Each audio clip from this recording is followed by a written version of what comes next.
नमस्ते।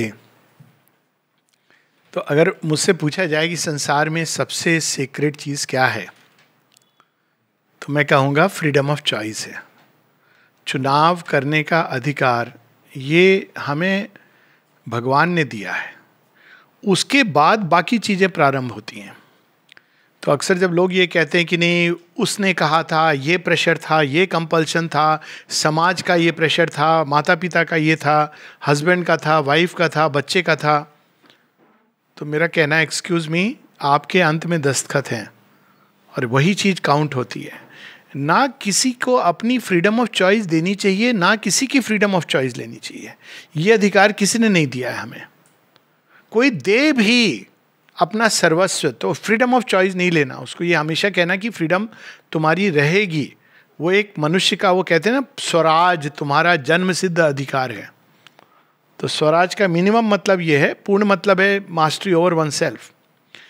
तो इसी संदर्भ में एक माता जी की बड़ी इंटरेस्टिंग कहानी है, बाइबल की कहानी है, उसको माँ पासिंगली मेंशन करती हैं, यीशु और जेकब की। तो एक व्यक्ति था, बहुत भूख लगी थी उसको, यीशु और जेकब में से। तो वो घर पहुंचता है। अब वो, आई थिंक इट वाज यीशु, वो घर पहुंचता है, द्वार खटखटाता है, कहते हैं जेकब मुझे बहुत भूख लगी है, जोर से भूख लगी है। तो कहते हैं ठीक है। अब वो भी खेल मतलब स्टोरी ऐसे दिखाई है जैसे खेल में हो रही है।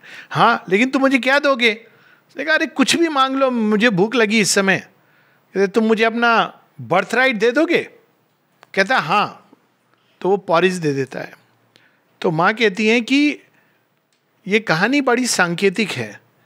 आपका जो बर्थ राइट, जन्म सिद्ध अधिकार है आपका ईश्वर को प्राप्त करना, और वो चॉइसेस के मार्ग के पथ से खुलता है। लोग अक्सर ये पूछते हैं कि पथ क्या है? पथ कुछ नहीं, आपकी चॉइसेस हैं। अगर एक सेंस में देखो, it's your choices that opens the path. आपका जो चुनाव है जीवन में, वही पथ खोल रहा है, जीवन के द्वार से खोल रहा है। आप मेडिटेशन करने बैठे हो, आपको लग रहा है कि भगवान के यहाँ कोई मीटर शुरू हो गया कि मैं इतनी देर मेडिटेशन कर रहा हूँ। भगवान ये सब नहीं देख रहे हैं। भगवान देख रहे हैं अंदर क्या तू सोच रहा है। आप जीवन के महासंग्राम में घिरे हुए हो और सब लोगों ने देखा कि आप परास्त हो गए, एक अभिमन्यु की जो अवस्था है वो हो गई। लेकिन मृत्यु के समय भी यदि आपके अंदर भय नहीं था, वो चीज़ नोट की जाती है। सावित्री में ये लाइन है ना, even if the one maintains the unseen decree, thy refusal is written in his credit page. For doom is not a close, a mystic seal, arisen from the tragic crash of life. The spirit rises mightier with each fall, its godlike wings, mightier with each defeat, its godlike wings grow wide with every fall. तो वो जो choice होती है ना, वो choice ये केवल नहीं है कि मैं क्या कर सका। इवन जब आप रिफ्यूज करते हो कोई चीज़ को अंदर में, येट वो चीज़ हो जाती है, तो आपका जो रिफ्यूजल है वो एक चॉइस है। एक श्री अरविंद की पोयम है ना, सी टू द सी, उसमें वो क्या लिखते हैं कि ठीक है मैं तुमसे युद्ध करने आ रहा हूँ, युद्ध करने मतलब मेजर करने आ रहा हूँ, तुम विशाल हो या मैं विशाल, मेरा संकल्प विशाल हो। और फिर वो वहाँ पे कहते हैं कि तुम ये कहोगे कि मैं गिर गया हूँ और तुम मुझे डुबो दोगे और मेरे ऊपर अपना पूरा भार लाद दोगे। तो कहते हैं कोई बात नहीं, I will be stubborn as my fate. तुम पूरा भार लेके मेरे ऊपर बैठ जाओगे, समुद्र को कहते हैं, फिर भी मेरे संकल्प को और मेरी श्रद्धा को तुम नहीं कभी अपने उसमें ले सकोगे। तो ये दो तीन चीजें हैं जो बहुत इंपॉर्टेंट लाइफ में, संकल्प, श्रद्धा, आशा। एकदम सब कुछ विनाशकारी हो तो भी उसको कभी नहीं खोना चाहिए। और फ्रीडम ऑफ चॉइस, स्वतंत्रता चुनाव करने की, ये सदैव होनी चाहिए। ये आपके पास है, किसी को मत दो। और अगर दे दिए गलती से तो वापस ले लो। मतलब डोंट एवर डू दिस। और किसी की लेना भी नहीं। ये कि मेरी फ्रीडम, लोग होते हैं ना दूसरे को मेरे हिसाब से चलो, ये गलत चीज़ है। क्योंकि जैसे आप किसी को अपनी फ्रीडम ऑफ चॉइस नहीं दे सकते हो, आपको भी ये अधिकार नहीं है कोई व्यक्ति की फ्रीडम ऑफ चॉइस लेने का। स्वेच्छा से जब कोई करता है, जय माता जी प्रेम के संबंध में करती हैं, सबसे बड़ी समस्या होती है प्रेम में। माँ कहती हैं कि you cannot force love, you cannot compel somebody to love you. आप ये नहीं कर सकते हो। ये एक स्वेच्छा से उठने वाली तरंग है, और जीवन की सभी चीजें। So freedom of choice is the most secret thing मनुष्य को दी गई है, पशु के पास नहीं है। पशु इंस्टिंक्ट से जीता है। अब वो अलग बात है फिलोसफिकली कि सच्ची फ्रीडम है कि नहीं, हम उसमें नहीं जा रहे हैं, वो एक अलग बात है।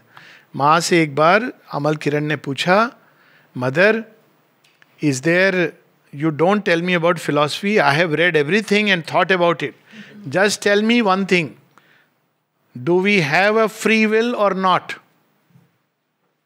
अब वो सब उन्होंने कहा मैंने पढ़ा है, सोचा है, वो सब है नहीं है, इस पर हम लोगों ने टॉक भी किया है, लेकिन है कि नहीं एक शब्द में आप बोलिए यस और नो। माँ कुछ देर चुप हो जाती हैं, फिर कहती हैं यस। एक जगह लिखती हैं, there is no force that chooses for you, it is you who have the choice। और इसका मतलब है ऑटोनॉमी भी रखना अपने अंदर।